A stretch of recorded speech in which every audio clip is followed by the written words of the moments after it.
Hello my dear friends, कैसे हैं आप सब। मोर नॉलेज में आपका स्वागत है और उम्मीद करते हैं कि आप सब अच्छे होंगे। तो चलिए जल्दी से शुरू करते हैं कि समस्त रोग यानी कि सारे रोगों की जड़ है रात्रि भोजन। अगर हमें रात में भोजन नहीं करें तो हमें कोई भी रोग नहीं होगा। जानिए कैसे। आपने देखा होगा दोस्तों, किसी भी चिड़िया को डायबिटीज़ नहीं होती, किसी भी बंदर को हार्ट अटैक नहीं आता, क्योंकि जानवर ना तो कोई आयोडीन खाता है और ना ही कोई जानवर ब्रश करता है। फिर भी किसी को थायराइड नहीं होता और ना ही किसी के दांत खराब होते हैं। बंदर की जो शरीर की रचना है वो मनुष्य के सबसे नज़दीक है। बस बंदर और आप में यही फ़र्क है कि बंदर के पूंछ होती है, आपके नहीं होती। बाकी सब कुछ समान होता है। लेकिन फिर भी बंदर को कभी भी हार्ट अटैक नहीं आता, कोई डायबिटीज़ नहीं होती, कोई हाई बीपी नहीं होता। क्यों नहीं होता? एक पुरानी कहावत है कि बंदर कभी बीमार नहीं पड़ता और अगर बीमार पड़ जाता है तो कभी जिंदा नहीं बचेगा, वो मर जाता है। अब जानते हैं कि बंदर बीमार क्यों नहीं पड़ता है। एक प्रोफेसर ने रिसर्च की, उन्होंने पाया, उन्होंने क्या किया रिसर्च के लिए। एक मेडिकल कॉलेज में उन्होंने एक बंदर पकड़ा और बंदर पर रिसर्च करनी शुरू कर दी। उन्होंने रिसर्च करने के लिए उस बंदर पर बहुत तरह तरह के वायरस डालने शुरू करे, बैक्टीरिया डाले। बैक्टीरिया उनके शरीर में इंजेक्शन से माध्यम से गए और भी उन्होंने अलग अलग मीडियम ट्राई किए जिससे बंदर के ऊपर या अंदर बैक्टीरिया डाले जाएं। लेकिन 15 साल की रिसर्च के बाद कुछ नहीं हुआ। वो साइंटिस्ट यानी कि वो जो प्रोफेसर थे असफल रहे। तब किसी ने प्रोफेसर से कहा कि आप कैसे कह सकते हैं कि बंदर को कुछ नहीं हो सकता। तब उन्होंने एक दिन एक रहस्य की बात बताई, वो आपको हम बता देते हैं। उन्होंने बोला कि बंदर के अंदर एक आरएच फैक्टर होता है, वो सबसे आइडियल होता है, सबसे आदर्श होता है। कोई भी डॉक्टर जब आपका आरएच फैक्टर नापता है तो बंदर के आरएच फैक्टर से ही कंपेयर करता है। लेकिन डॉक्टर ये बात किसी को बताते नहीं हैं। ये ना आपको पता है ना हमें पता है। मैं भी पहले नहीं जानती थी कि आरएच फैक्टर क्या होता है। उसका कारण क्या है कि जिसका आरएच फैक्टर यानी कि बंदर का आरएच फैक्टर अगर आदर्श होता है तो वो कभी बीमार ही नहीं पड़ता।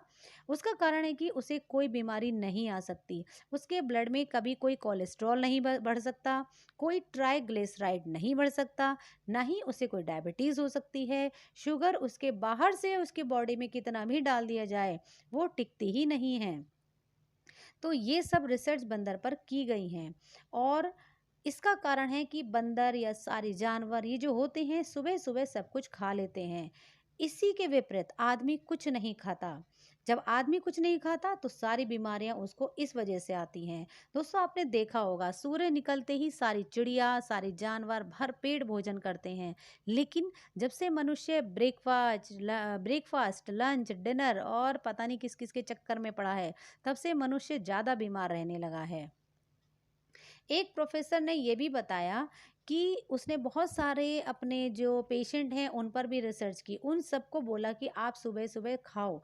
तो तब उनके मरीज बताते हैं कि बहुत टाइम उन्होंने रिसर्च किया, काफ़ी टाइम बोला कि खाओ खाओ, तब उनके जो पेशेंट हैं उन्होंने उनको बताना शुरू किया कि डायबिटीज़ उनकी बहुत कम हो गई है, शुगर लेवल उनका बहुत कम हो गया है, किसी का कोलेस्ट्रॉल कम हो गया है, किसी के घुटने का दर्द कम हो गया है, किसी के कमर का दर्द, यानी कि जिनको जो जो प्रॉब्लम होती थी उसमें बहुत डिक्रीमेंट मिला।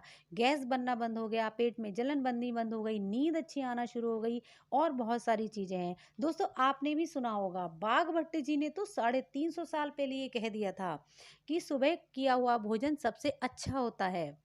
सूरज निकलने के बाद कम से कम 2.5 घंटे तक यानी कि 9:30 बजे तक और ज़्यादा से ज़्यादा 10 बजे तक हमें भर पेट भोजन कर लेना चाहिए। और ये तभी होगा जब आप नाश्ता नाम की जो ये फैशन है ना इसको ख़त्म करेंगे। ये नाश्ता जो है प्रचलन हिंदुस्तानियों का नहीं है, ये अंग्रेजों की देन है। और रात्रि का भोजन सूर्य अस्त से आधा घंटा पहले कर लें तो बहुत अच्छा होगा। अगर हम ऐसा करते हैं तो बहुत सारी बीमारियों से बचे रहेंगे। सुबह सूर्य निकलने के 2.5 घंटे तक हमारी जठर अग्नि जो होती है बहुत एक्टिव होती है, बहुत तीव्र होती है। हमारी जठर अग्नि का संबंध जो होता है वो डायरेक्टली सन से होता है। हमारी जठर अग्नि सबसे अधिक तीव्र नहाने के बाद होती है। आपने देखा होगा जब हम नहा लेते हैं ना तो हमें भूख बहुत तेज़ लगती है। इसीलिए हमारे संस्कारों में भी कहा गया है कि नहाने से पहले नहीं खाना चाहिए। क्यों? क्योंकि जब हम नहा लेते हैं तो हमारे सारे जो ये पोर्स होते हैं, बॉडी के जितने भी ये रोम छिद्र होते हैं, ये सारे खुल जाते हैं। इनमें एक्स्ट्रा ऑक्सीजन जाती है, जो हमारे अंदर भूख लगाती है। इसलिए हमें स्नान के बाद भोजन करना चाहिए और एक भोजन से दूसरे भोजन के बीच में कम से कम 4 से 8 घंटे का अंतराल रखें और वो ऐसा ना रखें कि बीच में चप चप चप चप कुछ ना कुछ खाते रहें। नहीं, बिल्कुल कुछ भी नहीं खाइए। अगर कर सकते हैं तो आप केवल पानी पीजिए। और जो पक्षी होते हैं, जानवर होते हैं, इनकी दिनचर्या में शामिल हो जाइए। इनकी दिनचर्या ये होती है, सुबह सुबह खा लेते हैं, दोपहर को थोड़ा बहुत खाते हैं और शाम को बिल्कुल भी नहीं खाते। अगर आप ऐसा करते हैं तो मानिए आप 90% सारी बीमारियों से बच सकते हैं। इतना बड़ा अमाउंट जो हम डॉक्टरों के पीछे लगा देते हैं, बीमारियों में लगा, देखो डॉक्टर को लगाना बड़ी बात नहीं, आपने डॉक्टर को लगा दिया। डॉक्टर आपको दवाई देते हैं, हमारे शरीर का नुकसान होता है, पैसा अलग जाता है। और जब बीमारी होती है, पेन अलग होता है, जब ट्रीटमेंट होती है वो पेन अलग होता है। इसका तो कोई हिसाब ही नहीं है। लगाने वाले पैसे लगा के हट जाते हैं, लेकिन दोस्तों जो पेन होता है वो सिर्फ हमें, हमारे शरीर को झेलना होता है। हम जानते हैं कि कितना पेन होता है। तो आप पैसा बचाइए, अपने शरीर को भी बचाइए और पेन को भी बचाइए, जिसे दुनिया में कोई सहन नहीं कर सकता एक्सेप्ट यू। तो फ्रेंड्स, अगर ये वीडियो आपको थोड़ी सी भी पसंद आई हो, आपको यूज़फुल है, तो उसे शेयर कीजिए, कमेंट कीजिए, लाइक कीजिए और अगर आप चैनल पर नए हैं तो उसे सब्सक्राइब भी कर लीजिए। नई वीडियो के साथ हम फिर मिलते हैं। आपने सुना, इसके लिए तहे दिल से बहुत बहुत धन्यवाद और नई वीडियो के साथ फिर मिलते हैं। Thank you, bye bye.